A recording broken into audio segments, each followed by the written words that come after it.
अरे Khushi, I could just see that, मैंने अभी जस्ट तुम्हारा व्हाट्सएप देखा. Are you there Khushi? Are you able to hear me? Yes, sir. ये are you still looking for that answer, और तुम्हारा हो गया है काम वो? Sir, I'm looking for the answer. See I just open it here, हम लोग डिस्कस कर लेते हैं. एनी प्रॉब्लम विद दैट, और you want me to discuss it with you personally? Sir, no problem. ठीक है, तुम्हारा ये क्वेश्चन ये था, the price of a good is ₹1 per unit and total revenue is ₹1000, है ना. अगर हमारी किसी प्रोडक्ट की प्राइस जो है ₹1 है, और उस प्रोडक्ट से जो हमको रेवेन्यू हो रही है वो 1000 की हो रही है, इसका मतलब हमने कितनी यूनिट सेल की होगी? How many units we must have sold? 1000. Units. तो इसके अंदर क्या होता है, मैं ऐसा एक छोटा सा, मैं तुमको इसलिए बता रहा हूँ ऐसा कि कोई ये तो क्वेश्चन चलो ठीक है, ऐसा कोई और भी क्वेश्चन आएगा, then also you can solve that question. तुमने जो अभी डाउट मुझसे पूछा, मैंने अभी जस्ट देखा, वो price of say commodity X and then quantity supplied, ये सप्लाई का क्वेश्चन है, क्वांटिटी सप्लाइड. तो प्राइस अगर ₹1 है तो आपकी सप्लाई 1000, ठीक है, ये 1000 की आप सप्लाई करें. अब वो कह रहे हैं प्राइस इलास्टिक सप्लाई इज 0.8. 0.8 का मतलब क्या होता है कि इसका मतलब ये होता है, अभी मैं शॉर्ट में इसको बता दे रहा हूँ यहाँ पे, ये वाला इलास्टिसिटी ऑफ सप्लाई का, इसका एक और तरीका होता है कि अगर हमारे पास मोटे तौर पे अगर 10% प्राइस परसेंटेज, सॉरी इसको कहते हैं डेल्टा। Delta is change. अगर हमारी प्राइस में 10% का चेंज आ रहा है प्राइस में, प्राइस ऑफ एक्स, तो हमारी क्वांटिटी सप्लाई में जो चेंज आएगा, change in quantity supplied would be 8%। तो ये कितना बैठता है? 0.8 बैठता है। तो ये 0.8 का मतलब ये हुआ अगर ये 80% चेंज आ रहा है क्वांटिटी सप्लाइड में, तो हमारी प्राइस के अंदर जो चेंज आएगा वो आएगा 100%, क्योंकि ये 0.8 बोला गया। ये 0.8 की वैल्यू आपको दे रखी है। तो आप ये एग्जांपल भी ले सकते हो, आप ये एग्जांपल भी ले सकते हो। मैंने आपको बहुत सिंपल ढंग से समझाने की कोशिश की है ना। Quantity supplied, change in quantity supplied would be 80% if the change in price is 100%। अच्छा, हम ये जानते हैं कि सप्लाई में तो डायरेक्ट रिलेशन है, प्राइस बढ़ेगी तो सप्लाई बढ़ेगी, प्राइस गिरेगी तो सप्लाई घटेगी। तो यहाँ उन्होंने कहा है फॉल्स 10% से प्राइस गिर रही है। तो अगर 10% से हमारी जो प्राइस गिर रही है, तो प्राइस अगर हमारी 10% से गिर रही है, तो हमारी जो क्वांटिटी सप्लाइड है वो 8% से गिर जाएगी।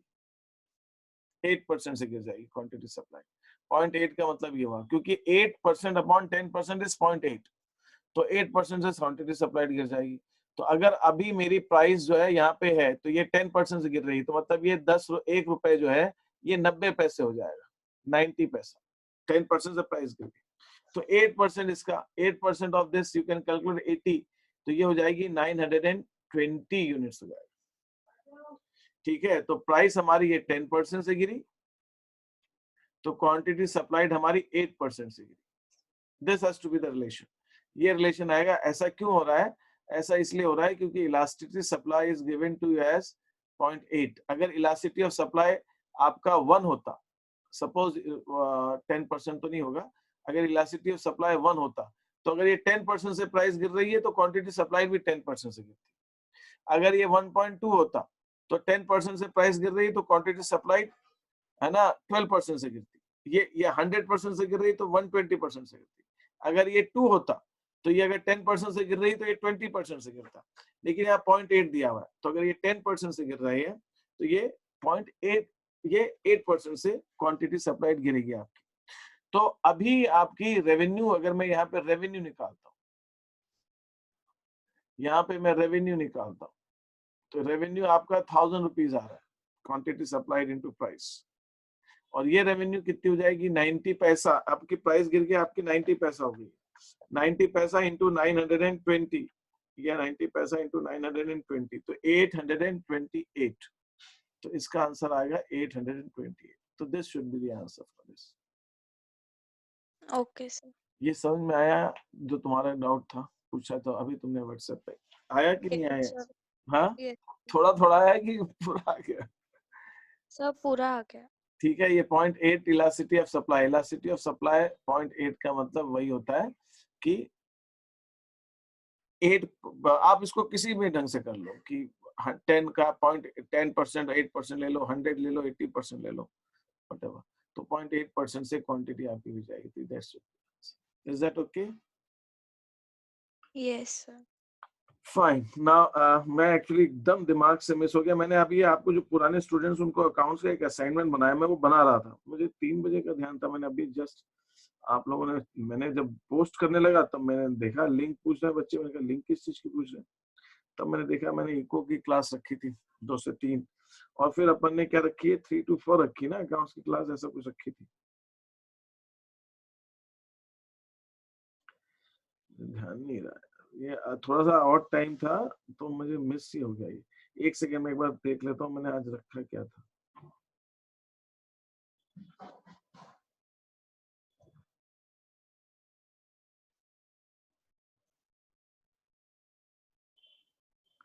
ठीक है, ठीक है, ठीक है, फाइन, ठीक है। अपन अकाउंट्स की क्लास में विल एडजस्ट दैट, थोड़ा सा हम उसको फ्लेक्सिबल कर लेते हैं। हाँ, और बताइए, ये एक चीज थी ना। Any other questions or should I proceed with what we were discussing? आपके कुछ और डाउट्स हो तो पूछ लीजिए, otherwise will proceed with whatever we were discussing. Sir economics class का टाइम अब हाँ, सब आ गए क्या क्लास में भाई? अब बताइए इकोनॉमिक्स क्लास का रेगुलर टाइम क्या करना है? Areen is there, Himanshu is there, Deepti, Dhruvi, और उधर कौन कौन है? इशिका, खुशी एंड एकता। हाँ भाई बताएं, इकोनॉमिक्स क्लास का अपने को क्या टाइम रखेंगे, बड़ा लफड़ा वाला हिसाब किताब हो गया है ना, इसमें कितना भयंकर काम हो रहा है। ठीक है, तो मेरी 4:45 पे रहती है क्लास। एक सेकेंड ईशिका, हाँ ईशिका कितने बजे से रहती है तुम्हारी क्लास टीटीएस में?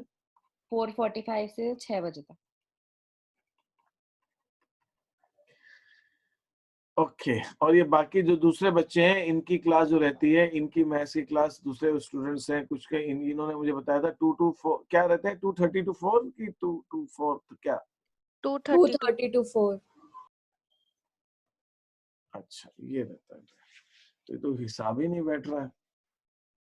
अच्छा ठीक है, और कोई किसी का कोई इशू आ रहा है? अब इसका एक तरीका ये हो सकता है क्या, हाँ और बोलो, तुम हिमांशु कुछ बोलना चाह रहे थे शायद तुम्हारे वीकेंड 1:30 से 1:40 नहीं हो पाएगी तुम्हारी आवाज ही नहीं आ रही सर। हाँ, सैटरडे को 1:30 से 1:40 के बीच में होना प्लीज। 1:30 से 1:40 सॉरी 3:40 4:30 सॉरी। सैटरडे को 1:30 से 4:30। अब लो ओके, तो देखिए इसका जो तरीका निकल रहा है, या तो एक तरीका बेस्ट तरीका ये निकल रहा है कि ट्यूसडे एंड थर्सडे हम लोग जो है ना 4 to 4:45 करें, और नहीं इसमें किसी, सुनो बात है ना, एक सेकंड ऐसा, और संडे को एक क्लास रखनी पड़ेगी अपने को 1.5 आवर्स की या 2 घंटे की, जो भी है संडे को टाइम डिसाइड कर सकते हैं। तो एक तो तरीका ये इसमें निकल के आ रहा है, और कोई सोल्यूशन आपको समझ में आ रहा है? आप लोग बहुत समझदार लोग। ट्यूसडे थर्सडे 1:30 से 2:30 भी कर सकते हैं। क्या ट्यूसडे और थर्सडे 1:30 से 2:30 भी कर सकते हैं। 1:30 to 2:30 सूट कर रहा है क्या सबको हाँ। ट्यूसडे थर्सडे में? Yes sir. सर और सर संडे को भी मेरी सेम टाइमिंग पे क्लास रहेगी 1:30 से 4:30 तक। नहीं संडे को अपन मॉर्निंग में भी ले सकते हैं ना। अब आप कहेंगे संडे सोने को चाहिए, सोने का क्या है यार, सोने का और एक दिन मिलता है। हाँ सोने सर का संडे तो सर मतलब संडे मतलब नहीं, संडे मतलब क्या, तो 10-11 बजे कर लेंगे, तो 12-2 बजे तक सोओगे क्या दोपहर में? कितने बजे भाई सोने का क्या, 8 नॉर्मल डे पे आप 8 बजे उठते होंगे, 8 बजे भी क्या नालायक कहेंगे तुम लोग, 8 बजे उठने का टाइम होता है क्या? 6 बजे उठते होगे चलो मान लेते हैं, और संडे को तुम 8 बजे उठ जाना, और उसमें क्या बात है? हम लोग सुबह 6 बजे तो क्लास रखनी नहीं, 7 बजे रख लेंगे, 8:30-9 बजे रख लेंगे क्लास संडे को, और क्या है, 9 बजे तक तो उठ ही जाते होगे। सैटरडे को शाम में रखेंगे देर से, थोड़ा 6 बजे आसपास अगर पॉसिबल हो तो। हाँ ठीक है, सैटरडे को 6 बजे रख लेते, चलो ठीक है, मैं बाकी बैचेस एडजस्ट करता हूँ। सैटरडे को 6 बजे शूट करता है क्या? 6 या 6:15। हाँ ठीक है, बताइए बताइए बताइए। पर सर अभी नेक्स्ट 10 days नहीं रख सकते आप 6 बजे के बाद क्लास, क्यों? हमारी पोजीशन है। तो ऐसा है तो भी तो संडे को उठ जाओ फिर जल्दी भाई, 1-2 दिन, 1-2 संडे, उतना कितना जल्दी, अभी तो उठ के तैयार होके भी स्कूल नहीं जाना पड़ता है, तो तुम लोग जितना ही कोरोना ने और आलसी बना दिया, पहले तो 6-7 बजे उठना पड़ता था, स्कूल जाना पड़ता था, अब तो 8 बजे स्कूल है तो आप 7:45 बजे उठ के बैठ जाते होंगे, और तो क्या 7 बजे ही उठते हैं। हाँ, तो पहले तो स्कूल जब जाते थे तो जल्दी उठती थी ना तुम इशिका। हाँ फिर तो अभी संडे को अभी अभी भी संडे को सोना है देर तक, जब बाकी दिन में तुमको मिल गया सोने के लिए एक्स्ट्रा टाइम, क्यों आ रही तुमको भी फिर भी प्रॉब्लम है संडे को सोने की? अरे सर संडे को सर नहीं हो पाएगा। तो ट्यूसडे और थर्सडे को हम लोग जो है, अगर मान लो अब क्या करें बताओ, ट्यूसडे थर्सडे को जो बता रही है हम लोग 1:30 से 2:30 रख सकते हैं, एक तो ये तरीका हो गया ट्यूसडे थर्सडे। तो यहाँ पे टाइम बढ़ाओ ना, फिर गैप भी बढ़ जाता है ना, गैप भी ज्यादा हो जाएगा, वो भी ठीक नहीं है ना। मान लो हम यहाँ टाइम बढ़ा भी देते हैं तो फिर थर्सडे के बाद फिर नेक्स्ट ट्यूसडे एक दिन बीच में चाहिए, तो संडे रखो या संडे रखो या फ्राइडे रखो, कुछ भी रखो, फ्राइडे हाँ फ्राइडे रख सकते हैं। फ्राइडे सैटरडे संडे या मंडे, इनमें से 4 में से कोई तो एक दिन। फ्राइडे या मंडे। अच्छा, फ्राइडे मंडे को यही टाइम 2:30 to 4 to 1:30 to 2:30? नहीं फ्राइडे या मंडे को 2 बजे के बाद। बताइए भाई बाकी लोग, और क्या कुछ क्या कोई कहना चाह रहा है क्या?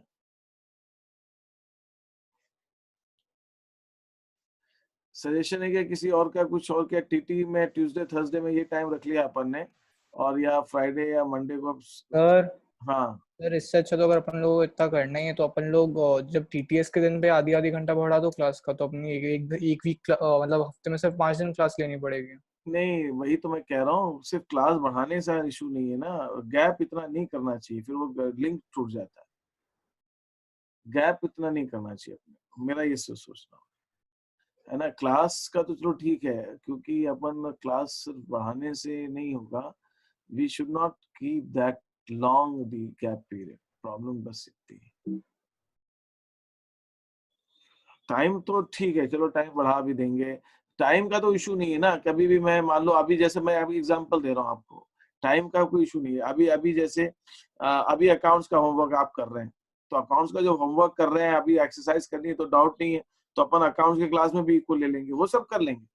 बट अभी नहीं टाइम लगेगा, मैं चाह रहा तो मैं जो है गैप नहीं बढ़ाना चाहता हूँ क्लास का, बस ये था इशू, वो तो एडजस्ट हो जाएगा। तो दिस अगर सर वाज यही है कि सर सैटरडे को फिर शाम को लो, मतलब अगर सैटरडे को रखना है तो तो संडे को 10:30 तक रख सकते हैं क्या?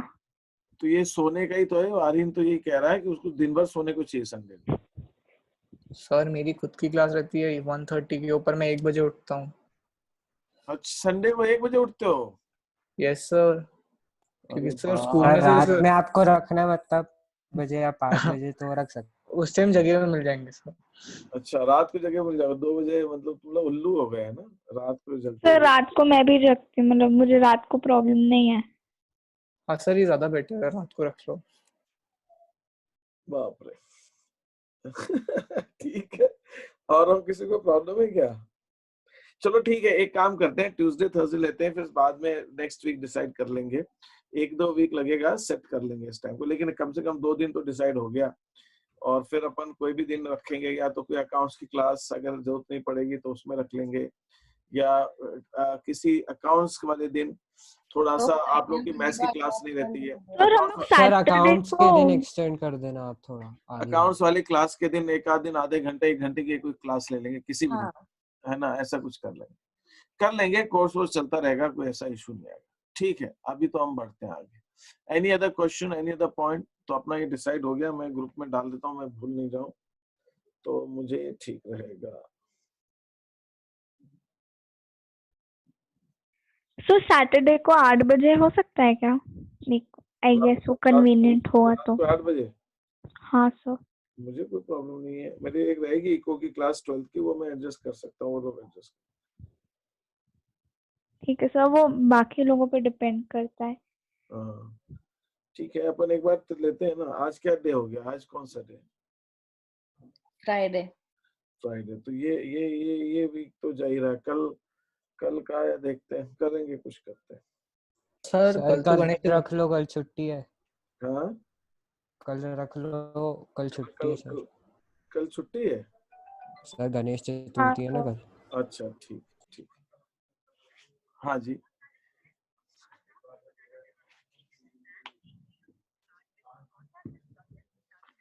फाइन, अब अपन आगे बढ़ते हैं अपनी पढ़ाई। मैंने आपको एक दो चीज मैंने आपको असाइनमेंट भेजे जो पुराने स्टूडेंट्स हैं। अकाउंट्स का एक असाइनमेंट भेजा है, बैलेंसिंग का क्वेश्चन है, ये आपको कर लेना है। ये 3 क्वेश्चन है, बहुत सिंपल है, फटाफट हो जाएंगे। ये 3 मैंने इसलिए भेजा है, 3 में इसलिए किया है कि सर जब हाँ एक बार आईडी पासवर्ड वापस भेज दो, इकोनॉमिक्स का भी नहीं खुल रहा अभी तक। अच्छा ठीक है, मैं करता हूँ। और ये जो है 1 2 3 ये है, इसके अंदर आप ओपन करेंगे तो आप लोग, बाकी लोग भी अगर ट्राई जानते हो तो आपको बस ये बताना है कि कैश अकाउंट का डेबिट बैलेंस होता है, क्रेडिट बैलेंस होता है, बस मैंने एक बार दिखा दिया आपको, बाकी नहीं।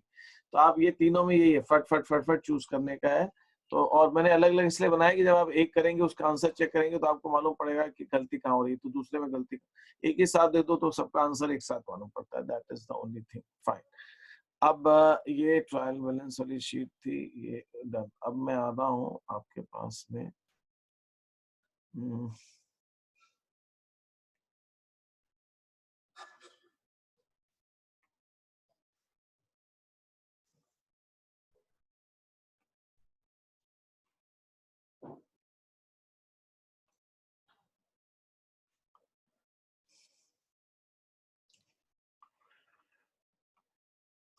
ओके। सो हम्म। सो प्रैक्टिकल क्लासेस कब से शुरू होगी? प्रैक्टिकल क्लासेस कब से शुरू होगी? सर अच्छा मतलब स्कूल में, जो स्कूल रेगुलर वाली? हाँ सर, मतलब वहाँ पर सेंटर पे आके पढ़ने वाली। अच्छा वो अभी तो कुछ गवर्नमेंट परमिशन ही नहीं दे रही भाई। सितंबर में सुन रहे थे तो गवर्नमेंट ने हाथ ही खींच लिए कि वहां पे उस कंट्री में, मुझे याद भी नहीं कितने सारे कंट्री में, कि वहां पे स्कूल खोला उन्होंने तो इतने बच्चे इन्फेक्ट हो गए और इतने टीचर्स इन्फेक्ट हो गए। और अगर हम प्रैक्टिकली सोचे उस चीज को, तो अगर मान लीजिए स्कूल खुलता है और अभी एक मिनिस्टर, एजुकेशन मिनिस्टर दिल्ली का, वो बोल रहे थे कि भाई 2000 बच्चे मान लीजिए स्कूल में आ रहे हैं। अब 2000 बच्चों को हम कहाँ देखेंगे कौन कौन कहाँ कहाँ से आ रहा है और किसको क्या किसी की वजह से अगर हो जाए तो कितने लोगों को क्वारंटाइन करना पड़ेगा। तो प्रॉब्लम ये आ रही है। और रोज आप इंडिया में देख लो अभी केसेस भयंकर रूप से बढ़ते जा रहे हैं, है ना। रोज रिकॉर्ड, कल का आई थिंक, आज का है, कल का 69,000 हो गए। तो मतलब this is the highest so far per day cases बढ़ रहे हैं। अच्छा अभी क्या प्रॉब्लम आ रही है कि इकोनॉमी को खोलना जरूरी है क्योंकि लोग परेशान हो गए।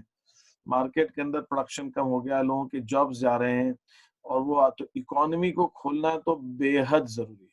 तो इकोनॉमी को खोल रहे हैं तो केसेस बढ़ रहे हैं, केसेस बढ़ रहे हैं। अच्छा दूसरी चीज, इकोनॉमी को बंद नहीं कर सकते, है ना।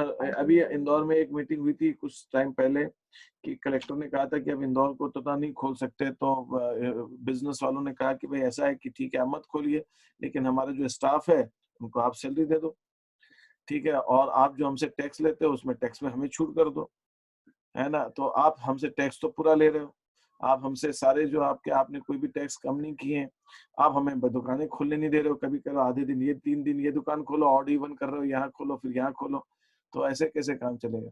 ये बात बता रहा हूँ मैं, सब ये सब थोड़े दिन पहले की, महीने भर पहले की सब। तो कलेक्टर को भी ऑर्डर देना पड़ा, भाई खोलिए शॉप। मैं कल वल गया दुकान, कल परसों मार्केट जाऊँ, इतनी भीड़ सब जगह। रीजन उसका यही कि बिजनेस अफेक्ट हो रहा है।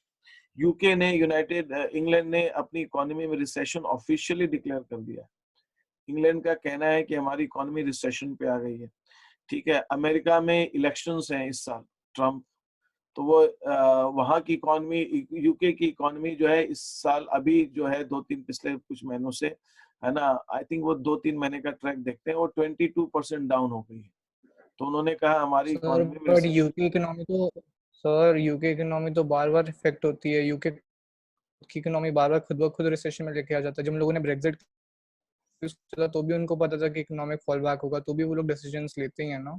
हाँ एंड तो सर यूएस लेके नहीं, बट ये जो अभी इम्पैक्ट आ रहा है ना, ये सभी जगह आ रहा है। यूके में रिसेशन आए 22% उन्होंने ऑफिशियली डिक्लेयर कर दिया है ना यूके की इकोनॉमी में। अमेरिका के अंदर, अमेरिका की इकोनॉमी 32% ऑफिशियली डिक्लेयर्ड है कि वो डाउन गई है, प्रोडक्शन डाउन गया है कंट्री के अंदर। तो अब वो चूंकि इलेक्शन है वो डिक्लेयर नहीं कर रहे हैं। अभी आरबीआई ने इंडिया की इकोनॉमी को भी बता, लेकिन इंडिया के अंदर डाटा नहीं रिलीज किया ऑफिशियली, ठीक है, वो डाटा ऑफिशियली रिलीज नहीं कर रहे हैं। बट जॉब लॉसेस तो खूब हो रहे हैं, तो इकोनॉमी तो डाउन जा रही। तो इसलिए क्या हो रहा है, हर कंट्री की प्रायोरिटी अभी ये हो रही है कि इकोनॉमी को रोकना बहुत ज्यादा जरूरी है। अच्छा फिर क्या हो रहा है, गवर्नमेंट की इनकम कम हो गई है, क्योंकि जब बिजनेस होंगे तो गवर्नमेंट को टैक्सेस आएंगे, गवर्नमेंट के टैक्सेस डाउन हो गए, लेकिन गवर्नमेंट के टैक्सेस तो डाउन हो गए, लेकिन गवर्नमेंट के एक्सपेंडिचर जो है वो बढ़ गए। भाई गवर्नमेंट को खर्च करना पड़ रहा है, लोगों को रिलीफ पैकेज देना पड़ रहा है। तो अभी क्या हो रहा है, पूरे वर्ल्ड ओवर में सारी बैंक, सारी सेंट्रल बैंक, इंडिया की चाहे आरबीआई ले लीजिए, अमेरिका की फेडरल बैंक ले लीजिए, और भी जो दूसरी जितने भी सेंट्रल बैंक है वर्ल्ड ओवर, वो सब कर रहे हैं नोट छापने में लगे। They are printing currency.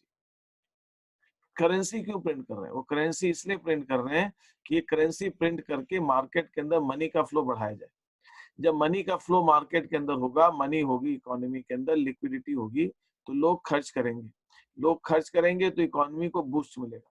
लेकिन इसका सबसे बड़ा इफेक्ट होता है जब प्रिंटिंग आप करेंसी करते हैं तो इन्फ्लेशन आता करेंसी, यस सर, है, करेंसी की वैल्यू डाउन हो जाएगी। इन्फ्लेशन भयंकर आता है। और अभी इकोनॉमिक्स का कहना है कि आप करेंसी प्रिंट करके इकोनॉमी में पैसा तो फेंक रहे हो, जिससे कि लोगों को पैसा रहे, लोगों के पास में, लोग ज्यादा पैनिक नहीं करें, इंडस्ट्रीज के पास पैसा रहे। बैंकों को कहा जा रहा है आप लोन खुद दीजिए, है ना। बैंक घबरा रही लोन देने में। क्यों घबरा रही है, कि जिनको लोन दिया है वो पे नहीं हो रहा है, और नए लोगों को लोन देंगे और लोन देंगे तो लोन नहीं आएगा तो बैड लोन्स जिसको एनपीए कहा जाता है, जो बैड लोन्स है, बैड लोन्स जो है जिनको एनपीए का non performing asset, performing assets, non performing assets कहते हैं उनको, एनपीए कहता है। एनपीए बढ़ जाएगा, जितना एनपीए बढ़ता है, नॉन परफॉर्मिंग बैड लोन्स मान लीजिए, एनपीए का मतलब बैड लोन्स, तो जितने बैड लोन्स एनपीए बढ़ते हैं उतनी बैंकों की फाइनेंशियल पोजीशन कमजोर होती है। तो अभी तो बहुत जबरदस्त उथल पुथल मच रही है वर्ल्ड ओवर। तो ये सारी सिचुएशंस को देखते हुए इकोनॉमीज को सस्टेन करना, इकोनॉमीज को बनाए रखना बहुत ज्यादा जरूरी है। तो इसलिए गवर्नमेंट की प्रायोरिटी अभी इकोनॉमी में है। इसलिए मजबूरी में देखा जाए तो जब इंडिया में लॉकडाउन लगा था तो इंडिया में 500 केसेस थे। अब कितने केसेस हैं? अब तो लगता है लॉकडाउन तो अब लगना चाहिए था, लॉकडाउन तो हमने पहले लगा लिया। ठीक है, 500 केस में लॉकडाउन लगा लिया, अब तो 50 लाख कितने केसेस हो गए। तो the point I am trying to say is कि गवर्नमेंट को अभी जो है रिस्क कितनी ले पाएगी स्कूलों के लिए। अच्छा, उसको ये मालूम है कि अगर ज्यादा क्या होगा, भाई बच्चे ऑनलाइन पढ़ रहे हैं, अगर 100% समझ में आता है ऑफलाइन में, एग्जांपल दे रहा हूँ, ऑनलाइन के अंदर अगर 50% भी आ रहा है तो 50% तो आ रहा है, चलने दो, कम से कम रिस्क तो नहीं है। और अच्छा, फिर अब वो सब के अलावा क्या पेरेंट्स भेजना चाहेंगे? पेरेंट्स नहीं भेजेंगे। पेरेंट्स से बोलेंगे तो पेरेंट्स ही नहीं भेजेंगे। आप स्कूल खोल भी दोगे तो पेरेंट्स के नहीं भेजना। आप ऐसे सिचुएशन में पेरेंट्स को फोर्स नहीं कर सकते कि आप भेजिए।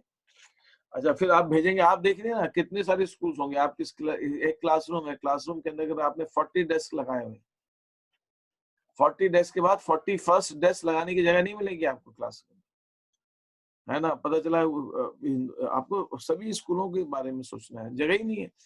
किसी क्लास की कैपेसिटी 25 डेस्क की है तो 25 डेस्क पूरे बच्चे हैं उस क्लास के अंदर। अब उसके अंदर एक डेस्क और एक्स्ट्रा नहीं लगा सकते। जब आप एक्स्ट्रा नहीं लगा सकते तो आप डिस्टेंसिंग कैसे करोगे?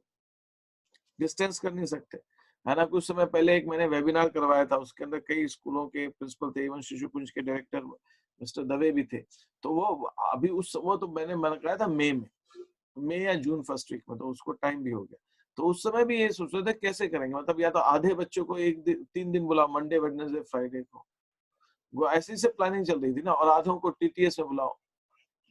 फिर ये जो मंडे वेडनेसडे फ्राइडे आएंगे ये टीटीएस में ऑनलाइन पढ़ेंगे, जो टीटीएस में आएंगे ये मंडे वेडनेसडे फ्राइडे ऑनलाइन पढ़ेंगे। तो टीचर्स क्या डबल पढ़ाएंगे, एक बार ऑफलाइन पढ़ाएंगे, एक बार ऑनलाइन पढ़ाएंगे। मतलब हाउ टू मैनेज, ये कई सारी इसके साथ दिक्कत है।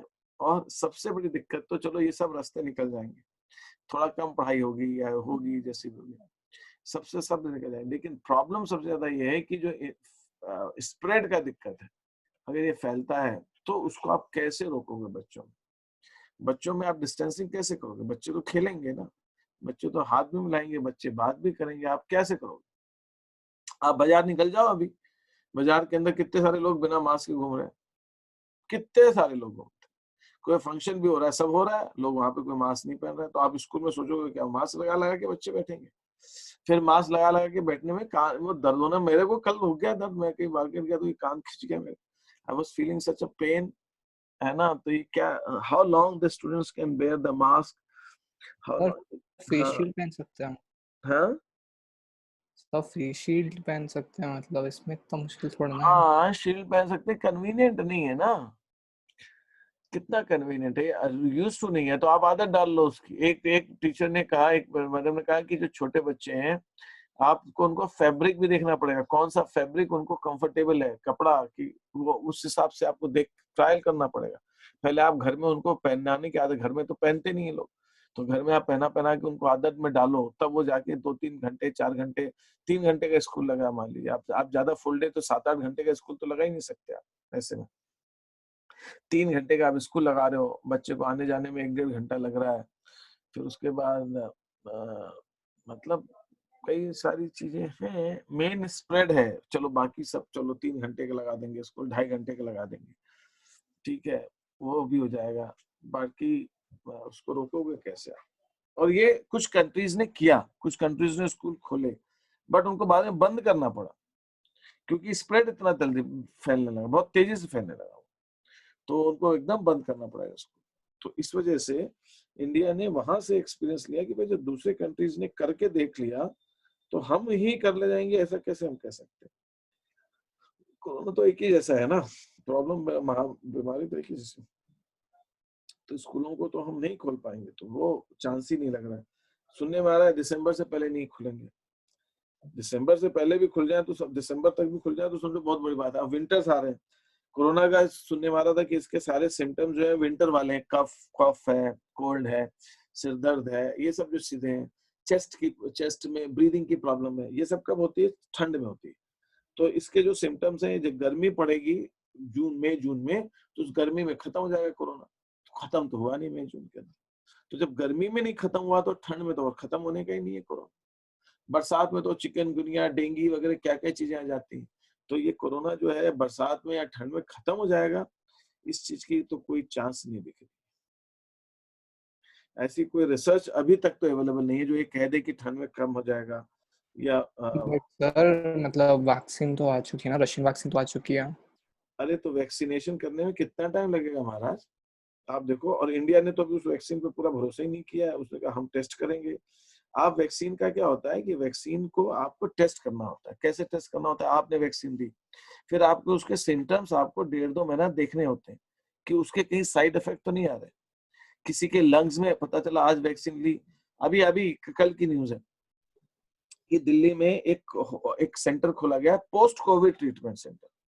पोस्ट कोविड क्यों? कि जिनका कोविड ठीक हो गया है उनको कुछ अलग टाइप की प्रॉब्लम्स आ रही है, तो उनको ट्रीटमेंट के लिए खोला गया। तो अब आपने वैक्सीन दी, वैक्सीन से क्या किसी की आई साइट के अंदर प्रॉब्लम आ सकती है, वैक्सीन का साइड इफेक्ट हो सकता है, किसी के लंग्स में प्रॉब्लम आ जाए, किसी के डाइजेशन में प्रॉब्लम आ जाए, किसी को कोई दूसरा इन्फेक्शन होता है। दवाइयों में कई बार होता है, ऐसा सुनने में आता है कि वो दवाई ली उससे इन्फेक्शन हो गया। तो इन्फेक्शन और कोई दूसरी प्रॉब्लम कॉम्प्लिकेशन नहीं आ जाए। किसी के, कुछ लोगों को वो पैरालिसिस आ जाता है दवाइयों लेने से, मेडिसिन लेने से। तो ये वैक्सीन जो है वो ठीक है, पुतिन ने अपनी डॉटर पे भी ट्रायल किया, और पुतिन और चाइना जो है वो मिलजुल के भी कर रहे होंगे। उसमें छुपी खबर तो ये भी है कि चाइना जो है हेल्प कर रहा होगा। चाइना को भी दोस्त चाहिए। अभी जब ये कोविड वगैरह ठीक होता है तो सारी पूरी दुनिया जो चाइना में भिड़ जाएगी। तो चाइना को ऐसे लोग चाहिए जो उसके साथ खड़े रहे, सपोर्ट कर दें उसको, यूनाइटेड नेशंस में सपोर्ट कर दें। बट सर अगर ये न्यूज़ है, बट सर पुरानी आज तक की जितनी भी हिस्ट्री है, इंडिया और रशिया सबसे ज्यादा अच्छे एलाइज रहे हैं। तो सर आई डोंट थिंक ऐसा कुछ। यार वो जो सिचुएशन थी ना वो पुरानी थी। कब थी? इंडिया और रशिया कब बहुत अच्छे अलाइज थे? जब कोल्ड वॉर से पहले का टाइम है, जब Russia was a strong power.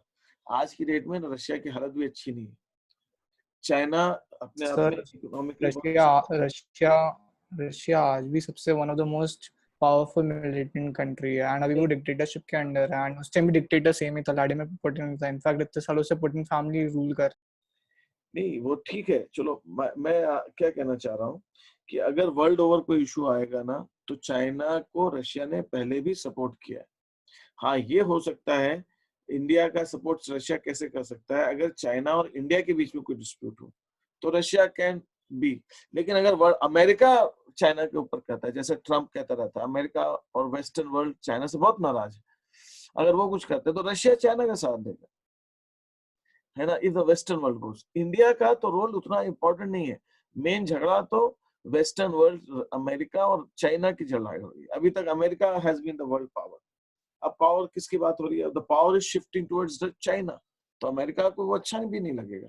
अभी तक डॉलर जो है वो एक वर्ल्ड करेंसी है ना, वो दुनिया में हर जगह यूज हो रही है। तो वो नहीं चाहेगा कि हमारी करेंसी की जगह कोई दूसरी करेंसी डोमिनेट करे।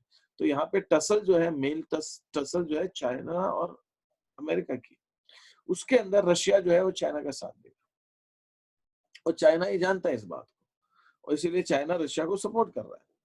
और उसको वैक्सीन डेवलप करने में सपोर्ट कर रहा होगा या और दूसरे ढंग से कर रहा होगा, बट रशिया ने किया उस चीज को। अब वो इंडिया में कब तक वो वैक्सीन आएगी, कब तक आप लोगों को वैक्सीनेट कर पाओगे? पोलियो खत्म करने में 10 साल लगते। सर उस पे भी तो आर्टिकल आया था कि इसके अंदर बैलेंस ऑफ प्रोबेबिलिटी ये कहती है कि इसके अंदर 2 चांसेस हो सकते हैं। कि पहली बात होगी कि ये वापस इंडिया में टेस्टिंग्स होगी, और सेकंड बात ये हुई थी कि जो इंडियन ड्रग कमेटी है वो उसको इमरजेंसी घोषित करके उसको अप्रूव कर देगी और ऑप्शनल करके छोड़ देगी। नहीं, मैं मान लिया इस चीज को, लेकिन आपको पॉपुलेशन को वैक्सीनेट करने में कितना टाइम लगेगा? इंडिया के पॉपुलेशन को आप ये देखो, हमारे पास क्या वो फैसिलिटीज हैं जो अफोर्डेबिलिटी वाली क्लास है वो तो ले लेगी, लेकिन सिर्फ उनसे नहीं होगा ना। आज बॉम्बे में अपन ने क्या देखा, धारावी से इन्फेक्शन फैला ज्यादा, तो वहां पे वर्किंग क्लास है, जो घरों में बाइयां काम करती हैं, जो जो लोग जो सब्जियां बेचते हैं। आप कैसे इतनी सारी पॉपुलेशन को वैक्सीनेट करने में कुछ तो टाइम लगेगा। और उसके अलावा अगर वैक्सीन आ जाती है तो उसका उस स्केल में प्रोडक्शन और उसको उस स्केल तक पहुंचाना, फिर वैक्सीन के बाद अभी ये नहीं क्लियर हो पा रहा है, अभी तो रशिया ने भी उस चीज को डिक्लेयर नहीं किया कि एक बार आप वैक्सीनेशन करते हैं तो वो कब तक उसका इम्यूनिटी मेंटेन रहेगी। वो आपको दोबारा कोरोना जो है 3 महीने तक नहीं होगा कि 6 महीने तक नहीं होगा कि साल भर तक नहीं होगा, कुछ नहीं मालूम। तो एक बार वैक्सीन 100% क्योर है ये भी नहीं किया कहा गया कि एक बार आपने वैक्सीन, जैसे पहले होता था हम लोग जो छोटे होते थे या बच्चे होते हैं तो उनको क्या टीका लगवाया जाता है कि भाई टीका, पोलियो का टीका लगता है, पोलियो के तो ड्रॉप्स होती हैं, मलेरिया का टीका या क्या क्या टीका लगता है, स्मॉल पॉक्स का, चिकन पॉक्स का टीका लगता था। आजकल तो टीके के एक आगे कि एक टीका लगा लो सब बीमारियां होता है। वो जो टीका होता है छोटी उम्र में बच्चों को दिया जाता है, उसका इफेक्ट ये माना जाता है कि लाइफ लॉन्ग रहेगा। तो अभी ये नहीं क्लियर है कि ये कोरोना की जो वैक्सीन है इसकी इम्यूनिटी जो आपको दे रही है वैक्सीन, ये अच्छा ये वैक्सीन भी कौन सी है, इम्यूनिटी वाली वैक्सीन है, प्रिवेंटिव है कि आप वैक्सीन लगा लोगे तो आपको नहीं होगा, ये वो नहीं है, ट्रीटमेंट वाली नहीं। तो अगर ये हो गया तो कब तक आपके पास वो एंटीबॉडी रहेगी, आपकी बॉडी फाइट कर रही कोरोना से, लेकिन वो कब तक वो वैक्सीन का इफेक्टिव रहेगी, 3 महीने, 6 महीने, 2 महीने, साल भर, अभी ये रिसर्च तो अभी नहीं मालूम है ना। ये तो आपको लोगों को ट्रायल देकर तब तक वेट करना पड़ेगा, तब मालूम पड़ेगी।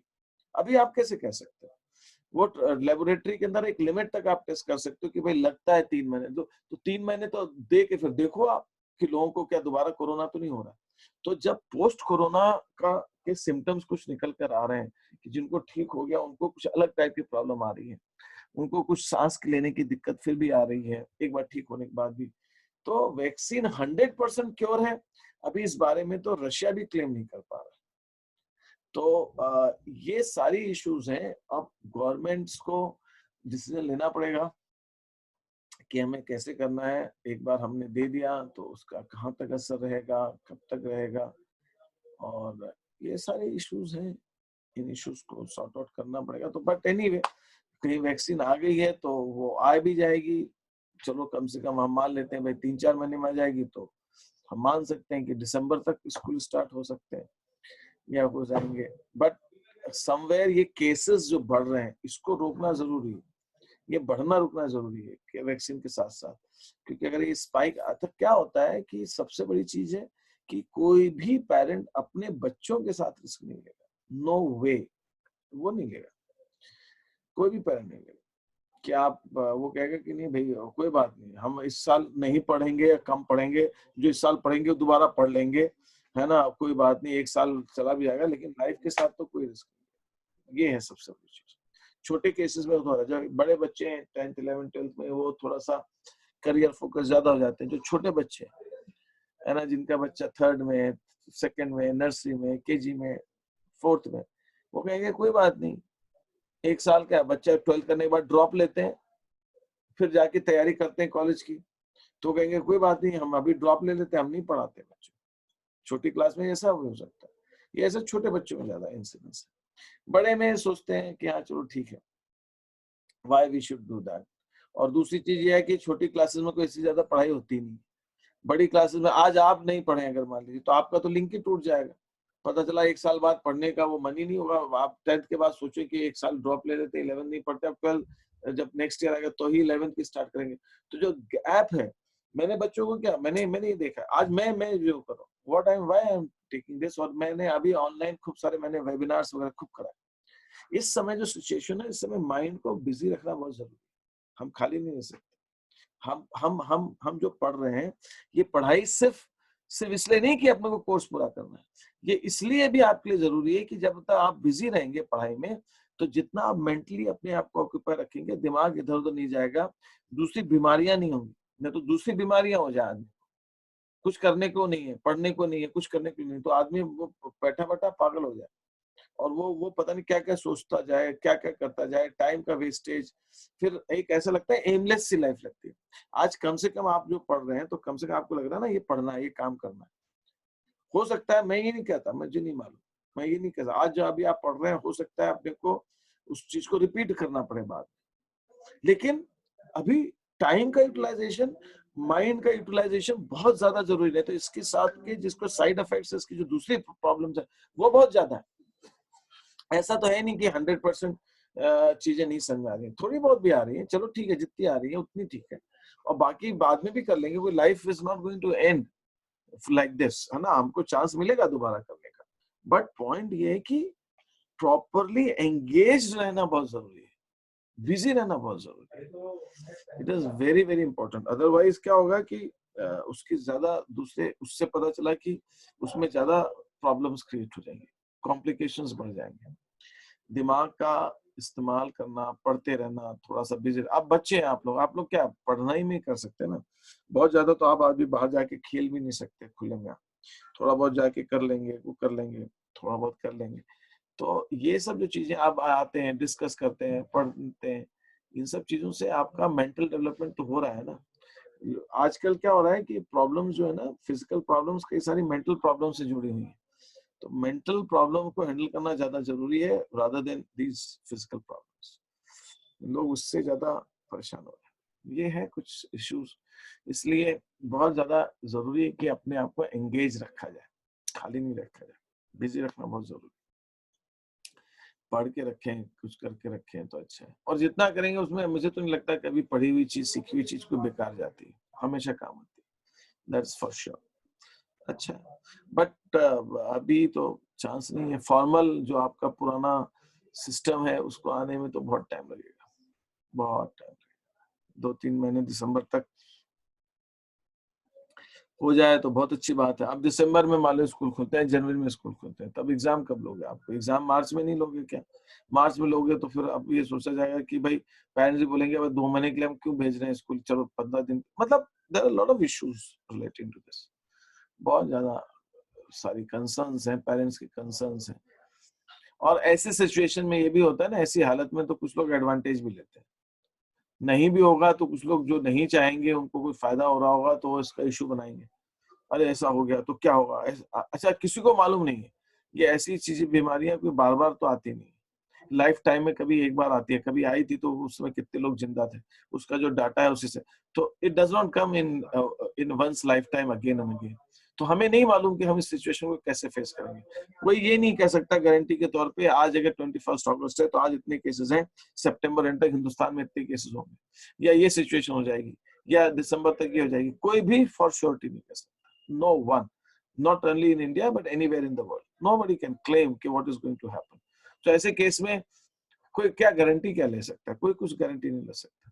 क्या कोई बोले, पेरेंट बोले आप स्कूल वाले लिख के दें, गारंटी दें, तो स्कूल वाले कैसे गारंटी दे सकते हैं?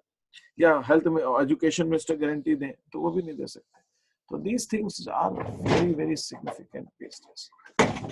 तो ये सारे कुछ इश्यूज हैं।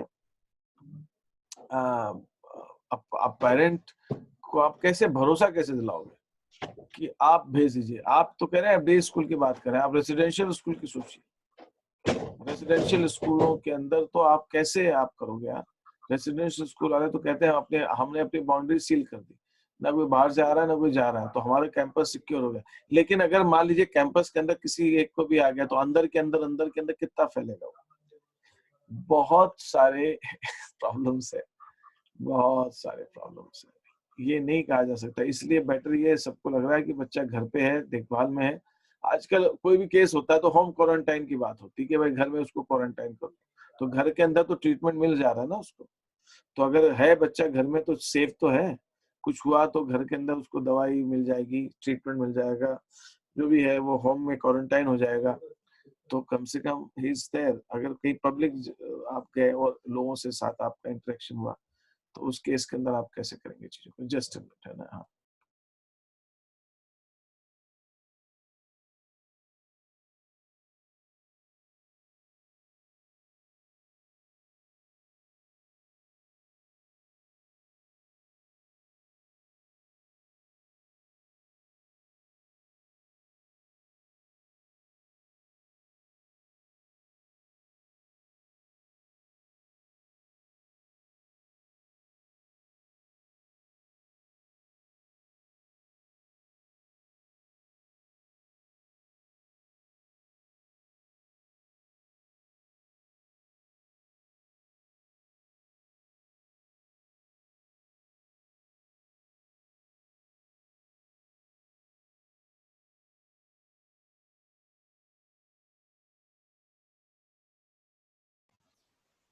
ठीक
ठीक बट फिर वो उसको लेने कौन जाएगा? बोलेंगे कि लेंगे। Okay, so these are the scenarios. Now let us proceed further and how we are going to deal with it now. है ना? तो अभी तो थोड़ा सा मेरे 12th के बच्चे तो बड़े कंफर्टेबल हैं भाई। वो बच्चे तो कह रहे हैं कि सर आप तो ऑनलाइन चलने दो, उसमें हमको टाइम बचाती है, सब बचत बहुत ज्यादा है। बट एनीवे ठीक है, देखिए हर चीज के अपने अपने होते हैं। एक मैं वीडियो देख रहा था, उसमें बताने लगे कि लोगों का as a human being we prefer to mingle with people. हमें अच्छा लगता है as a human being, we like to do that. लोगों से मिलना जुलना बोलना ये हमें अच्छा लगता है।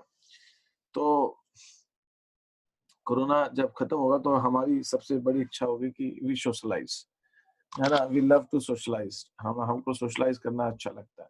तो ठीक है, तो दिस इज व्हाट वो सिचुएशन तो रहेगी। ठीक है, अब आप मैं क्या करूं। आई वॉज डिस्कसिंग अबाउट, मैंने आपसे कल बजट लाइन के बारे में बात की थी, ठीक है। कोई questions? Are you listening all of them of you? मैं जो इतनी बातें बोल रहा हूँ सुनाई दे रही है आप लोगों को? Yes sir. हाँ, बजट लाइन के बारे में बात की थी। और बजट लाइन के बारे में मैंने आपसे ये बात की थी कि जो बजट लाइन है वो ये बताती कि अगर हम 2 कमोडिटीज परचेज कर रहे हैं एंड हमने लिया था commodity X and commodity Y, और इन दोनों की हमें प्राइसेस दे रखी है। We have been given prices of commodity X and commodity Y, हमें प्राइसिंग्स दी हुई है। इन दोनों प्राइसेस को हमें, और एक इनकम है, क्या क्या फिक्स है। बजट लाइन करने में कुछ चीजें फिक्स होती है। एक तो प्राइसेस ऑफ कमोडिटी, है ना, हमारी प्रोडक्ट्स की प्राइसेस फिक्स है एक। दूसरा income of the consumer, income fix है।